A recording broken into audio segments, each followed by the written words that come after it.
Since its inception is for the central bankers not to take over the country. And that's why people like Andrew Jackson were elected. And that's why people revere people like Thomas Jefferson and others. The takeovers happened, and it's a corporate takeover. Agents of the Bank of England attempted to assassinate President Andrew Jackson on multiple occasions because of his resistance against a private central bank being set up in the United States. And it was something that Abraham Lincoln warned. And this is, by the way, why I believe he was assassinated. This is the Lincoln quote. "The money powers prey upon the nation in times of peace and conspire against it in times of adversity. It is more despotic than monarchy, more insolent than autocracy, more selfish than bureaucracy. I see in the near future a crisis approaching that unnerves me and causes me to tremble for the safety of my country. Corporations have been enthroned. An era of corruption will follow, and the money power of the country will endeavor to prolong its reign by working upon the prejudices of the people until the wealth is aggregated in a few hands and the republic is destroyed." Wall Street has killed Main Street. So I know how unpopular it is to be seen as helping banks right now, especially when everyone is suffering in part from their bad decisions. I promise you, I get it. Up until about the Kennedy assassination and the beginning of the war in Vietnam, the United States is a very powerful engine for world progress. It's the assassinations, the Kennedy assassination, and the others in the 1960s, the beginning of the Vietnam War, and the beginning of the absolute domination of the Wall Street Group over every other interest. Nobody else counts except the Wall Street money masters. That has now made the United States into no longer a force for progress, but something very different, often a force for destruction in the world. The military-industrial complex has taken over the country along with the Wall Street gang. If you look also at the people that Obama has put on his appointments list, it's all Wall Street. It's government of Wall Street, by Wall Street, and for Wall Street.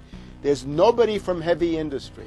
There's nobody from the auto sector, nobody from Silicon Valley, nobody from big oil, nobody from defense, no labor, no women, no retirees, no small business, nothing. It's pure Wall Street. The only people who have a voice in Obama's councils are Wall Street finance oligarchs. That's all there is. Nobody else counts for anything under Obama. It's the most extreme Wall Street administration we've ever had. Before his death, President Woodrow Wilson apologized to the public, regretting that he had been deceived by a group of international bankers, and the country's financial system had fallen into their iron grip via the Federal Reserve Act of 1913. Whether sought or unsought by the military-industrial complex, the potential for the disastrous rise of misplaced power exists and will persist. Dwight D. Eisenhower, he warned the people that the military-industrial complex was taking over the country. Only 3 years after leaving office, President Eisenhower's prophetic warning concerning the threat posed to our system of government by the military-industrial complex came to pass. President John F. Kennedy had enraged the entire elite network. Now, Kennedy was brought in as somebody who was expected to be a puppet. It was thought that his pro-Nazi father, Joseph P. Kennedy, the bootlegger, the speculator, would guarantee that Kennedy would be obedient to the establishment. They thought that Kennedy was a sex maniac who could be manipulated through all of this, but it turned out that through his personal suffering, Kennedy had discovered a personal sense of himself which went beyond just being a puppet, and he began to think about things like economic recovery, world peace, having a space program, making deals with the Soviets, cutting the Federal Reserve down to size, and a whole series of other things. Executive Order number 11110, signed by President Kennedy, began the process of abolishing the private Federal Reserve. Kennedy was also pushing for real civil rights reform and had begun the process of pulling the troops out of Vietnam. The last time you had an actual president was Kennedy. The oligarchs took swift and decisive action. When John Kennedy attempted to take the government back from the robber barons, he was brutally murdered. The message to future U.S. presidents and leaders across the world was clear: do as you're told or die. John Fitzgerald Kennedy was the last true president of the United States. And until the globalists are removed from power, we will never have another real one.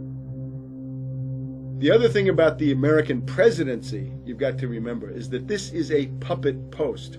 It's automatically going to be a puppet post. The idea that Obama is somebody who's going to come in and exercise real authority when he's obviously been chosen and given everything that he's got by these financiers.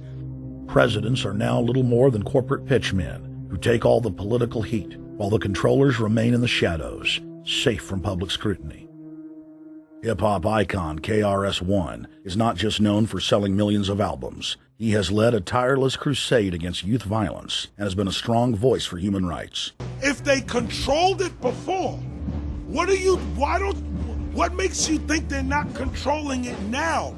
The country was on a verge of revolution. They threw a black man up. Now we like this. They give him the money, they give him the bundling, they give him vote fraud, they give him the media whores, they give him goons, they even have elected officials making threats to put people in jail if they criticize Obama in public. All of this is the mark of a puppet. And that means that he is a puppet, actually more of a puppet than anybody else, more of a puppet than Mrs. Clinton would have been, even more of a puppet than McCain. He's the maximum puppet that we've had certainly since Jimmy Carter. They put a black face on the New World Order, and now we all happy. KRS ain't buying it. In the real executive power structure, the president serves the military-industrial complex, itself owned by the international bankers. If there's a revolution, the population just throws out the prime minister or president. The elite stays in power because the public is never aware of who the real enemy is. In Evian, France in 1991, standing before the Bilderberg Group, the apex of the world government power structure, David Rockefeller defined the New World Order as a system of world government serving the international banking elite. For decades, the banker-owned media would attack anyone who dared to warn the public that a dictatorial world government was being constructed right under their nose, and that national sovereignty was being deliberately destroyed.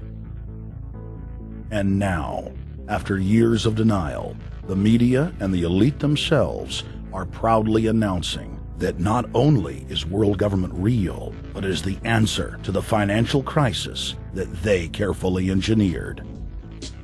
Suddenly, the Wall Street Journal tells us that the North American Union is here, and that getting rid of the dollar for a common currency with Canada and Mexico is good. The Financial Times of London, published by a member of the Bilderberg Group, crowed that a dictatorial world government had been kept in the shadows for our own good, and that it was now time for it to emerge from behind the curtains of national security. White House Chief of Staff Rahm Emanuel stated on record that they can't let this crisis go to waste. You never want a serious crisis to go to waste. And what I mean by that, it's an opportunity to do things that you think you could not do before. And Henry Kissinger, who gave Barack Obama his first job out of college, told national television that the economic collapse was a great opportunity to bring in the New World Order. He went on to say that Barack Obama was the perfect person to sell it to the world. But he can give a new impetus to American foreign policy, partly because the reception of him is so extraordinary around the world. I think his task will be to develop an overall strategy for America in this period when really a new world order can be created. It's a great opportunity. It isn't such a crisis. In June of 2006, our team traveled to Ottawa, Canada, to gather intelligence on the shadow government's agenda for the coming years. I think that's the Queen. Investigative journalist and best-selling author Daniel Estulin had been tracking the Bilderberg Group for more than 16 years. His moles inside Bilderberg informed him that the elite were planning to first run the price of gas up to $150 a barrel, unimaginable in 2006, He also reported that after suckering the middle class back into the stock market, the group was going to implode